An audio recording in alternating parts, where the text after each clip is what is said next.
세상 험하고 나비로 약하나 늘 기도 힘쓰면 큰 권능 얻겠네. 주의 은혜로 대속하여서 비와 같이 붉은 죄는 같이 이겠네. 주님의 권능은 한없이 크오니 돌 같은 내 마음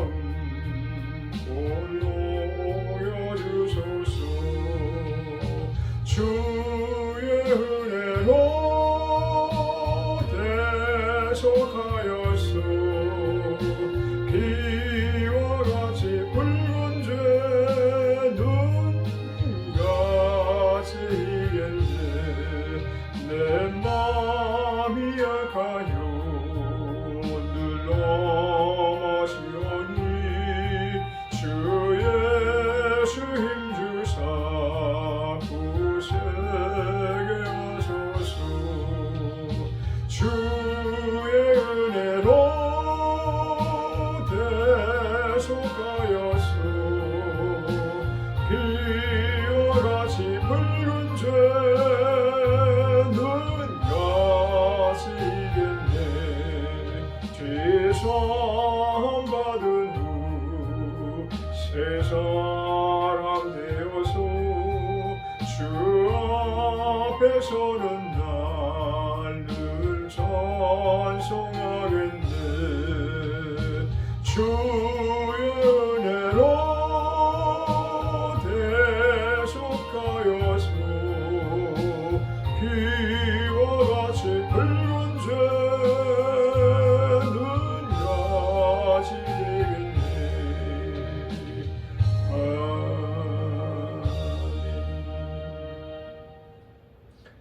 사랑이 많으신 아버지 하나님, 이 새벽에도 주님을 배웠고 주님을 만난 기쁨과 주님의 사랑의 온전함 가운데 거하게 하시니 감사합니다. 우리 주님을 우리의 생애 가운데 만날 수 있다라는 것만이 세상에 온 삶의 목표를 달성하는 것이고, 이 목표가 달성되어질 때 비로소 부르심의 상을 받을 수 있는 삶을 살 수 있게 되는 것이니 얼마나 감사하죠. 이 세상에 고난 고락간 많은 문제들이 있지만 이 구름 다리와 같은 험한 길 다 달려간 후에 주님께서 예비하신 처소, 영원한 처소, 우리의 창조주 하나님께서 거하시는 곳에 함께 거하며 날 구원하신 예수님을 만나 영원히 살며 이 땅에서 험한 길 갈 때 나의 인도자가 되시고 보호자가 되시고 나의 선생님이 되시며 나의 모든 능력 되시는 성령님 안에서 영원히 주님을 찬송하며 영광을 돌려드릴 것을 생각하며 우리가 달려갈 길을 또한 달려가길 원합니다. 주께서 이 아침에도 힘주시고 은혜 주시고 복된 삶을 주장하여 주시옵소서. 모든 영광을 주께 돌리며 예수님의 이름으로 감사 찬양하며 기도드렸습니다. 아멘. 하나님의 말씀은 빌립보서 3장 17절로 21절까지입니다. 17절로 21절까지 같이 읽겠습니다. 형제들아, 너희는 함께 나를 본받으라. 또 우리로 오늘 삼은 것 같이 그대로 행하는 자들을 보리라. 내가 여러 번 너희에게 말하였거니와 이제도 눈물을 흘리며 말하는 여러 사람들이 그리스도의 십자가의 원수로 행하느니라. 저희의 마침은 멸망이요 저희의 신은 대여. 그 영광은 저희의 부끄러움이 있고 땅의 일을 생각하는 자라. 오직 우리의 시민권은 하늘에 있는 자라. 거기로서 구원하는 자 곧 주 예수 그리스도를 기다리노니 그가 만물을 자기에게 복종케 하실 수 있는 자의 역사로 우리의 낮은 몸을 자기 영광의 몸의 형체와 같이 변케 하시리라. 아멘.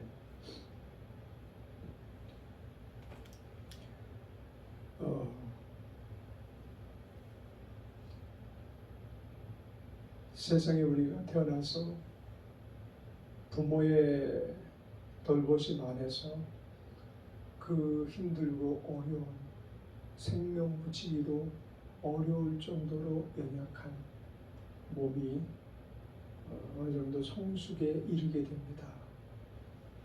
그런데 그 유아기부터 유년기에 이른 아이들이 생존할 수 있는 생존 법칙이 뭔가 하면 아버지가 하는 것을 따라서 하고 엄마가 하는 것을 따라서 하는데 본능적으로 그 아이들은 그 엄마, 온 아버지, 그런가 하면 위에 손 위에 형제 자매들이 있으면 형제 자매들이 하는 일을 지켜보고 그리고 저건 어떻게 하는 건가 하고 따라하고 거기다가 이제 어머니가 좀 아이들에게 교육적인 면이 있으면 부지런히 그 아이들에게 양육하기를 힘쓰고 돌보는 사명을 본능적으로 그 또한 받아서 누가 시켜서는 그렇게 못합니다. 물어나온 것으로 인하여 아이들을 유년기 과정을 잘 극복하게 하고 소년기 과정이 되면 또 다른 스승이 이제 나타나게 되죠. 학교에 가서 공부를 한다든지 아니면 유치원 과정을 또 겪는다든지 또 좀 더 커지면 중고등부, 중고등부 그리고 대학부 이런데 이제 가서 이제 학습을 받게 되죠. 삶의 질을 높이기 위해서 필수적으로 해야 될 것은 우리가 뭘 발명해서 살아가는 게 아니에요. 우리가 뭘 만들어서 창작해서 살아가는 것도 물론 있을 수 있겠지만 거의 대부분이 앞에 읽어오는 그 모든 것들을 하나씩 본을 받으면서 살아가는 거예요. 신앙생활 하면서 우리도 이 본을 받아서 이제 신앙생활이 어떤 사람은 아주 성숙하게 잘 올곧게 잘하는 사람이 있고 어떤 사람은 제대로 본을 받지 못해서 그래서 중구난방이 되는 사람들도 있어요. 이것도 조금 해보고 안 되면 저것도 좀 해보고 또 그것도 안 되면 포기하고 그런데 그 스승이 아주 탁월한 스승을 만나는 사람은 아주 너무나 손쉽게 인생의 길이 열려 나아가는 거죠. 그런데 우리에게는 참 우리가 본받을 수 있도록 보내주신 선생이 있는데 라바이라고 유대인들이 그토록 중요하게 여기는 직분이죠. 그것이 그들은 꼭 그 유대의 전통적인 그 가르침을 베푸는 선생들이 꼭 있어요. 회당에가도 있고 그 주변에 하여튼 선생들이 가장 많은 부류의 국가를 형성하면서 살아온 민족이 유대인이 아닐까 싶어요. 특히 성경에 능한 선생들 하나님께서 또 아담과 그리고 하와의 일탈로 말미암아 풍치 풍파 많고 험한 세상으로 인간을 내보낼 때에 시대별로 아주 유명한 선생들을 많이 그 앞에 두었죠. 이스라엘의 가장 탁월한 스승 지도자는 이제 모세라고 말할 수 있죠. 모세와 함께 아론도 있고 훌도 있고 그들은 다 그 앞에 선명히 서서 그 길을 인도해가는 그분들을 이렇게 바라보면서 나도 저와 같이 살아야 돼, 나도 저와 같이 살아야지 하면서 이렇게 본을 받고 간 사람들은 불충하지 않고 또 불신하지 않고 신앙 안에서 반듯하게 자라나는 몇몇의 그 아주 상징적인 이름을 갖고 우리 앞에 소개되는 인물들이 있잖아요. 모세를 잘 본받아서 잘 자랐던 사람이 누가 있습니까? 여호수아죠. 대를 이은 이스라엘 백성이 지도자가 되었던 여호수아.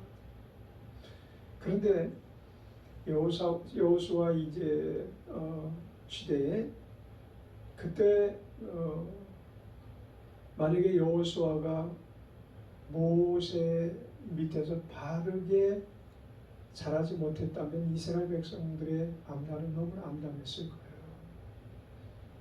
사무엘 시대에 보면 또 한 선생이 소개가 되고 있는데 아주 잘못된 행태를 지니고 있는 선생이에요. 엘리 제사장. 그는 심지어 자녀들조차도 악한 제사장으로 만들어버리고 말았잖아요. 자기의 가장 가까운 피부치, 자기 모양을 가장 흡사하게 닮아서 이 세상에서 살게 만든 자녀들인데도 불구하고 자녀들조차도 결국은 제대로 못하고 다 멸망당하게 만들어버려요. 자기도 하나님 앞에 바르지 못해서 불의한 사고로 의자에서 떨어져서 목이 부러져 죽었다 성경을 기록하고 있는데 그의 삶을 들여다보면 본받을 게 그다지 없다라는 거죠. 우리의 최고의 선생은 누구신가요? 우리의 최고의 선생은 예수 그리스도죠. 그래서 너희는 예수 그리스도를 본받다. 이런 말씀을 기록하지 않아도 될 만큼 그분의 삶 자체가 그리스도인으로서 사는 삶의 교과서예요. 참 교과서예요. 조금이라도 오류가 없는 교과서적 삶을 살았고 그분의 삶을 정확하게 무오류하게 빼지도 않고 더하지도 않고 기록된 성경이 사복음서죠. 마태, 마가, 누가, 요한복음을 보면은 예수님의 생애에 대해서 정말 1.1에도 놓쳐서는 안 된다라고 생각할 정도로 이 성경 저자들에게 하나님은 계시의 은혜를 베풀어 주셔가지고 그분이 행한 일에 대해서 잊지도 않고 더하지도 않게끔 성령께서 감독하신 후에 이 기록물이 우리에게 주어졌는데 그 기록물이 주어진 이유가 바로 기록물을 그대로 교과서로 삼아서 너희들은 예수님을 너희 삶의 본으로 보고 그분을 따르는 삶을 본받는 삶을 살아라. 그리고 그로부터 나온 제자, 12제자를 위시해서 많은 제자들 중에 하나님께서 이방의 사도로 우리에게 보내준 그분 바로 사도 바울인데 사도 바울이 오늘 우리 그렇게 말씀하고 있어요. 형제들아 너희는 함께 나를 본받으라 이렇게 말하고 있어요. 사실은 누가 우리 앞에서 나 좀 본받아서 좀 잘 좀 해. 내가 하는 대로 좀 따라서 뭔가 좀 해야 되지 않겠니? 라고 하는 것은 사실은 좀 부족함이 많고 모순됨이 많기 때문에 그렇게 당당하게 이야기할 수 없어요. 그냥 부분적으로 이건 이렇게 하면 좋겠다. 그렇게 이제 설명하고 그렇게 하면은 일을 좀 편안하게 할 수 있어 하고 기술적인 문제라든지 아니면 인간 간의 그 관계에 있어서 살아가는 방법에 대해서 약간 가르칠 수는 있지만 오늘 본문에서 말한 것처럼 너희는 함께 나를 본받으라 이렇게 말하고 근데 어느 정도까지 나와 닮은 꼴이 되어야 되는가 하면 우리로 본을 삼은 것 같이 그대로 행하는 자들을 보이라 또 다른 제자를 말하는 거죠. 그들로 말미암아 생성된 또 다른 제자. 그러니까 사도 바울은 이제 자기가 스승으로서 선생으로서 자기의 제자들을 많이 양성을 했을 것 아닙니까? 근데 거기에서 너희는 함께 나를 본받으라라고 했는데 그 본받은 무리들을 통해서 또 동일하게 본을 받은 자를 나타내게 하라라는 거예요. 이런 자들 보이게 하라. 우리의 사명이 곧 그거죠. 그죠? 우리가 다른 것은 몰라도 예수님께서 말씀하신 그 내용, 그리고 그 내용을 따라서 제자된 자들이 성경이 기록하신 그 말씀을 따라서 우리가 이제 그분의 삶을 동일하게 표현해 나가는 거예요. 우리의 삶을 드러내고 우리의 삶을 나타내기 위해서 몸부림치고 애쓰는 게 아니고 그냥 그분의 대역으로 살아가는 거죠. 그분을 우리의 모델로 삼고 그가 그 걸어가신 것을 그대로 따라가고 그가 말했던 그대로 말하고 그가 요구하시는 그 일을 실천해 나아간 것처럼 다른 사람들도 실천해 나아갈 수 있는 사람을 만드는 게 사역자들의 주된 임무죠. 전도라는 것도 마찬가지입니다. 전도도 교회 나오세요. 예수 믿어야 돼요. 라고 하지만 그게 전도의 끝은 아니죠. 그죠? 전도를 전하는 게 전도예요. 다시 말하면 그가 주의 부르심 안에 인도함을 받고 교회에 나왔으면 바로 예수 그리스도께서 가르치신 그 일들을 제자가 그대로 시행해 나갔던 것처럼 우리도 또한 그와 같은 일을 그대로 시행해서 그가 예수 그리스도를 본받아 사는 삶을 살게 하는 거죠. 성경을 기록한 목표가 어디 있습니까? 바로 그와 같은 목적을 이루기 위함이에요. 자, 내가 여러 번 너희에게 말하였거니와 이제도 눈물 흘리며 말하노니 여러 사람들이 그리스도의 십자가의 원수로 행하느니라. 우리가 살고 있는 이 세상의 현실이 어떤가 하면 정말 우리가 눈물 흘리면서 제자들에게 계속 교육을 시키는 내용이 뭐냐면 저들이 다 십자가의 원수 노릇하며 살고 있다. 그래 우리가 전심전력으로 애통하는 마음으로 저들을 변화시켜야 되지 않겠느냐. 저들을 바꿔놓지 않고서는 결코 우리의 삶의 그 행적이 그다지 상받을 수 없는, 우리가 아무리 세상에 봉사를 많이 하고 또 친교회 생활에 흠이 없고 자녀들을 세상에서 넉넉하게 입신 출세시켰고 또 자산도 적당히 모아 그것을 많은 사람과 공유하고 살았다 할지라도 그런 류의 선생들이 오늘 우리에게 필요한 게 아니고 십자가의 원수로 행하는 그들을 변화시킬 만큼 우리가 그들의 본이 되어야 된다. 이것은 크기를 말하는 거예요. 우리가 변화시켜야 될 대상들의 교육 내용이 만만치 않은 것을 말하는 거예요. 왜냐하면 그들은 예수님을 원수처럼 여기는데 그를 예수 믿는 제자로 삼게 만든다는 것이 쉽지 않은 사역이라는 것을 나타내는 말씀이기도 하죠. 다시 말하면 친한 사람을 교회에 이끌어 들이기는 좀 쉬워요. 부모님이 자녀들에게 야 우리 교회 나가도록 하자. 좀 반항적인 아이들도 약간만 부모가 신경을 쓰고 아이들에게 애정을 베풀면서 교회 나가자고 몇 번 장려하고 그들에게 권고를 하면 대부분 교회 나오죠. 아주 돌발적인 성격을 가진 사람들이 있긴 해요. 그럼에도 불구하고 부모들이 원하는 걸 그렇게 원하는 걸 막 그냥 부모를 핍박할 정도로 거부하는 사람들도 있지만 그만큼 친하고 가까운 사람은 예수님의 제자를 삼게 하는데 큰 어려움이 뒤따르는 것보다는 아무래도 손쉽게 인도할 수가 있겠죠.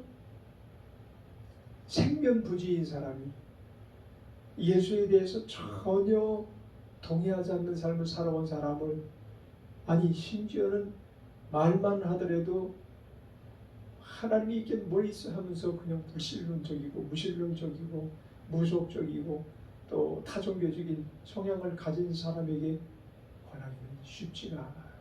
우리가 권하는 자의 삶의 모습이 바로 십자가의 원수와 같은 삶을 살고 있는 사람들에게 복음을 전하기 때문에 때로는 희생이 따르기도 하고 핍박이 따르기도 하고 그 복음을 전하다 매를 맞기도 하고 모욕과 천대를 받기도 하는 거예요. 왜냐하면 그들이 십자가를 원수로 여기고 있기 때문이죠.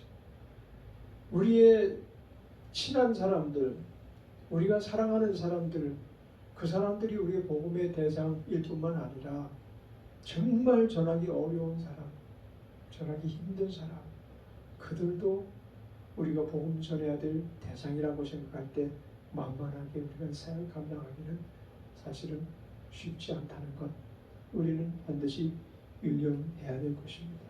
그럼에도 불구하고 우리가 그들에게 복음을 전할 때 그들에게 주지시킬 내용이 너무 많다는 거예요. 무턱대고 가가지고 예수 믿으십시오 한마디로 그들을 이끌어내라 하고 아무것도 우리에게 재료나 소스도 제공하지 않고 뭘 만들어라 그렇게 시키시는 하나님이 아니신 거예요. 우리의 선생 예수, 우리의 구세주 예수 그리스도께서 왜 너희들이 예수 믿어야 되는가라는 것에 대해서 설명을 해주시고 계신 게 19절 내용이거든요.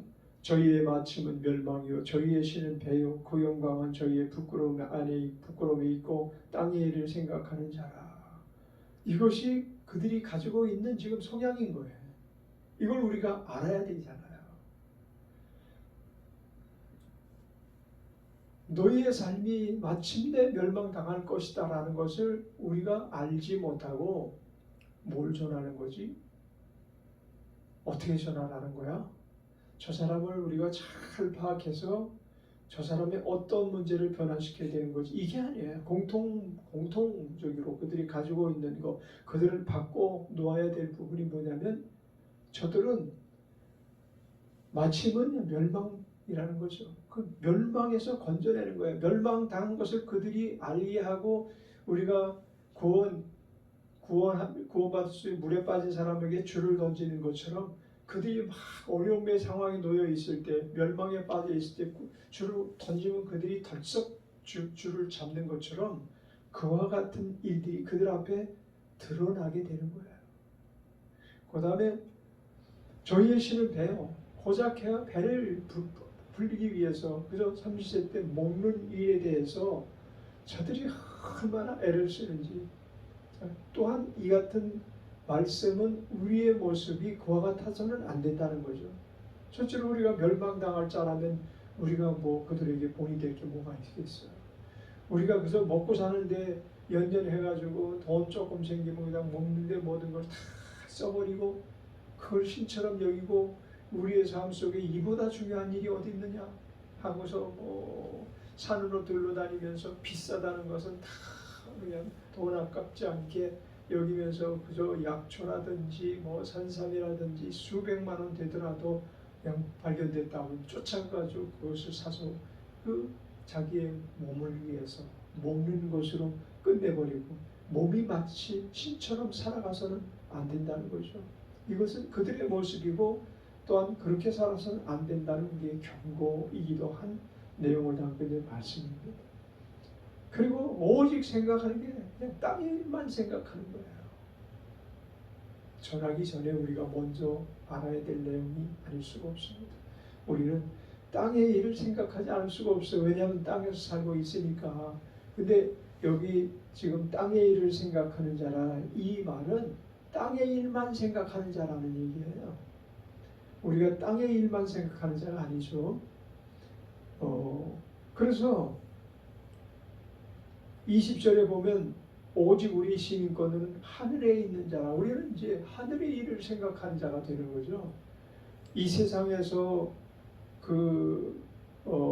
마칠 때 멸망당하는 땅에 속해서 사는 사람들과 달리 저 사람들은 오직 땅의 일만 부지런히 연구하고 몰두해. 그것이 세상의 가장 높은 학문이라도 그것은 땅의 일일 수밖에 없어요.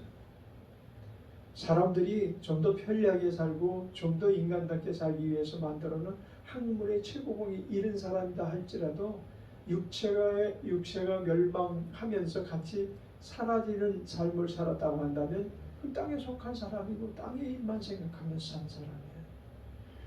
아이가 교수 되는 것이 소망의 부모가 있어요. 그래서 아이에게 공부할 수 있도록 온갖 배려를 다 해서 교수로 만들었어요. 교수로 만들고 그를 만들기 위해서 그저 우상 앞에 절을 하고 옛날 우리 부모들처럼 장독대에 물 떠놓고 우리 아들 잘 되게 해달라고 막 빌고 달림이요 별님이고 뭐 해가면서 해를 또 바라보면서 달을 바라보면서 또 돌 같은 거 세워놓고 거기 우상을 세워놓고 그 우상 앞에 싹싹 빌면서 아이가 잘 되게 해달라고, 아이가 출세되게 해달라고, 교수 되게 해달라고. 그래서 교수 됐어요. 교수가 돼가지고 저명한 아주 유명인이 됐어요. 그가 의지했던 부모가 섬겼던 그 무속신앙, 그리고 또 그 하나님과 관계없는 이단 사설을 쫓고 교수로서 대성공하고 삶을 마쳤다고 가정해 봅시다. 그 땅에 속한 사람이에요. 멸망에 이르게 되는 삶을 살아간 사람이지만 우리는 그와 같지 않아야 된다. 우리의 시민권은 어디에 있다고요? 하늘에 있다고요.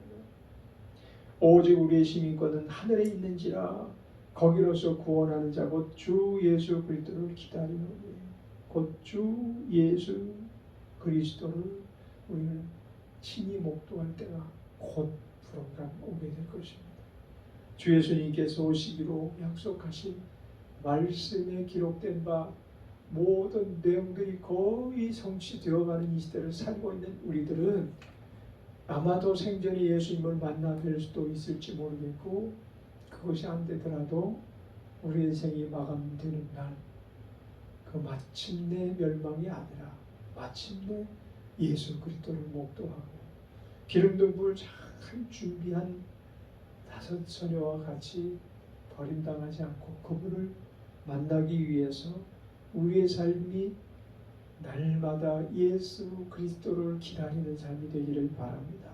우리는 예수 그리스도를 만나기로 작정하고 어떤 상황 속에서도 예수님이 내 앞서 행하시는 것을 바라보면서 실존하신 그분께서 지금은 보혜사 성령으로 눈에는 보이지 않고 손에는 잡히지 않고 귀에는 들리지 않는 형체로 우리 앞 내주하시면서 우리를 예수 만나러 가는 길 스승이 되어주신 것이 그래서 얼마나 감사한지요.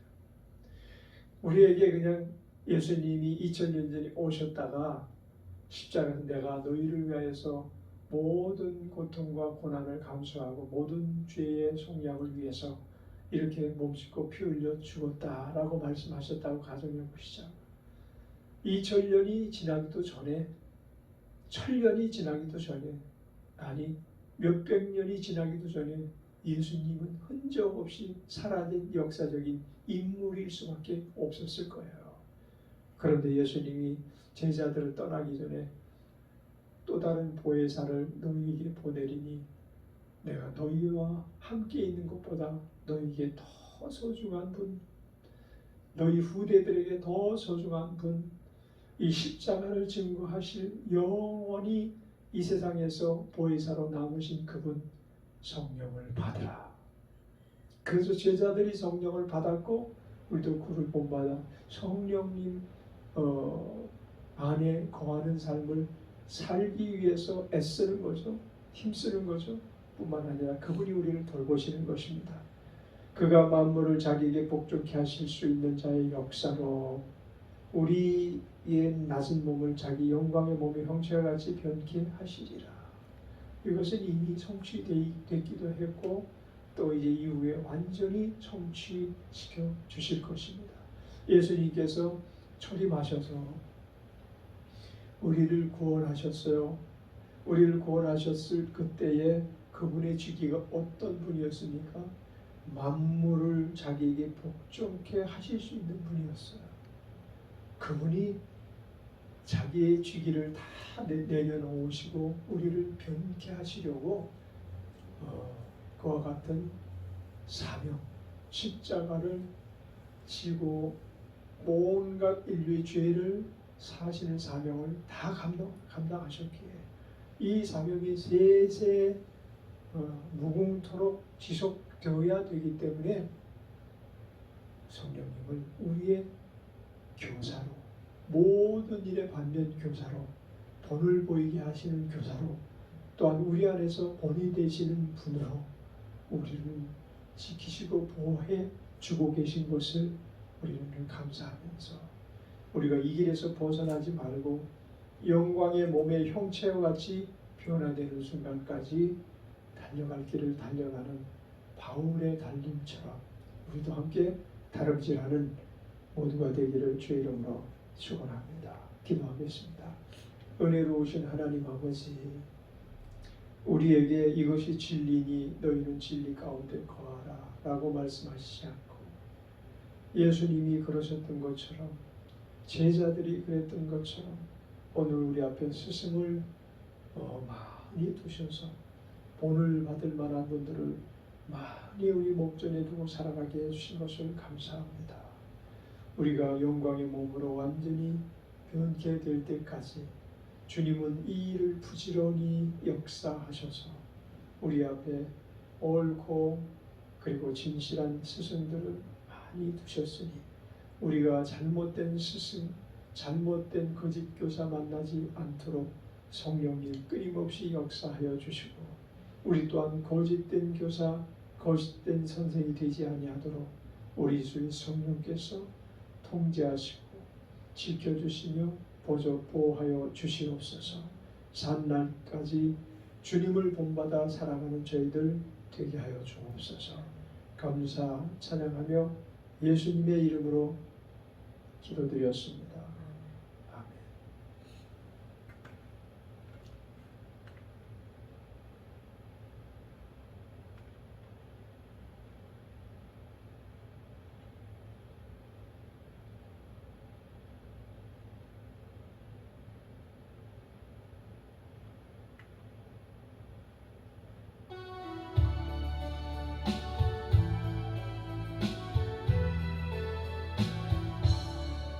복의 근원 강림하사 찬송하게 하소서.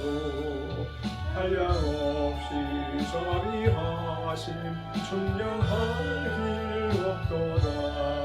천사들의 찬송가로 나를 가르치소서. 구속하신 그 사랑을 항상 찬송합니다. 주의 크신 본받아 이때까지 왔으니 이와 같이 천국에도 이르기를 바라네. 하나님의 품을 떠나 죄 빠진 우리를 예수 구원하시려고 보혈 흘려주셨네. 주의 귀한 은혜 받고 일생 빚진 자 되네. 주의 은혜 사실 의사 나를 주께 매소서. 우리 마음은 연약하여 범죄하기 쉬우니 하나님이 받으시고 천국 인을 지소서. 아멘. 우리 합심해서 기도하는 시간 갖겠습니다. 할렐루야. 전기와 영광과 찬송